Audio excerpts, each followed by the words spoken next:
Hello and welcome.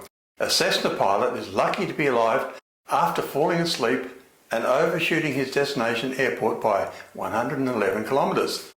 The combination of hypoxia, a warm cockpit, tiredness and dehydration took its toll, causing the pilot to fall asleep for 40 minutes.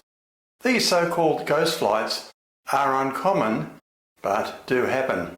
In Australia in year 2000, a Beechcraft 200 Super King Air departed Perth for the mining town of Leonora. The aircraft continued to climb to 34,300 feet and near Burketown in Queensland ran out of fuel and crashed. Inadequate cabin pressure and hypoxia were to blame. I'm guessing that most of us have felt tiredness when driving a car and have had the good sense to pull over and rest. Haven't we? Well, pilots have to be vigilant of their own health. I have found that flying towards the sun whilst looking through a spinning propeller causes a strobing effect, which is exhausting. In Western Australia, many mining trucks have monitors to check whether drivers are alert. Monitoring staff see lack of movement or fluttering eyelids as warning signs to tell the driver to pull over. Similarly, train drivers have to touch their controls regularly, otherwise brakes are applied. Back to our lucky Cessna pilot. On a ferry flight from Cairns to Redcliffe in July 2020, the pilot encountered unforecast icy conditions and poor visibility due to cloud and was forced to climb from 10,000 feet to 11,000 feet, a height that requires supplemental oxygen in an unpressurised aircraft.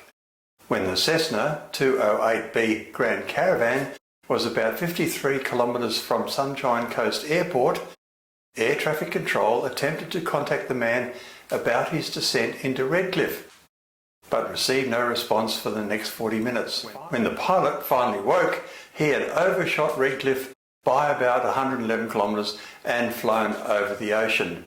Communications were re-established with air traffic controllers reporting he sounded groggy and not really with it upon first contact. He said he wanted to continue to fly to Redcliffe, but they instructed he land at Gold Coast Airport, and his grogginess gradually improved on approach to land. The plane touched down safely more than 5 hours after takeoff. The pilot reported being confused after waking, not realising how far off course the aircraft had flown and had no memory of commencing the descent. Royal Flying Doctor Service pilot Terry Lashman recounted to 7 News. We were asked to and we were glad we could help. VHDQP left Cairns at 12:27 p.m. The pilot contacted air traffic control when he reached 11,000 feet. 10 minutes later, radio silence before he overshot his destination, Redcliffe Airport. By chance, some Royal Flying Doctors from Rockhampton were nearby. We were in the right place at the right time. The RFDS plane came as close as it could to the Cessna, with the pilots waving its wings and dropping its wheels in a bid to wake the man. The Australian Transport Safety Board found the pilot was likely fatigued due to inadequate sleep the night before and leading up to the incident.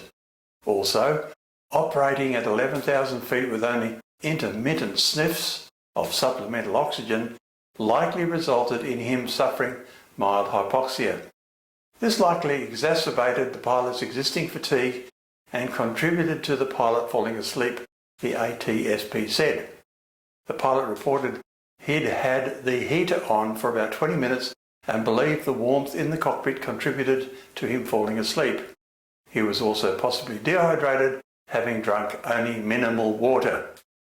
This incident emphasises the importance of pilots monitoring their own health and well-being to ensure that they are well rested and adequately nourished, especially when conducting single pilot operations, the ATSB said.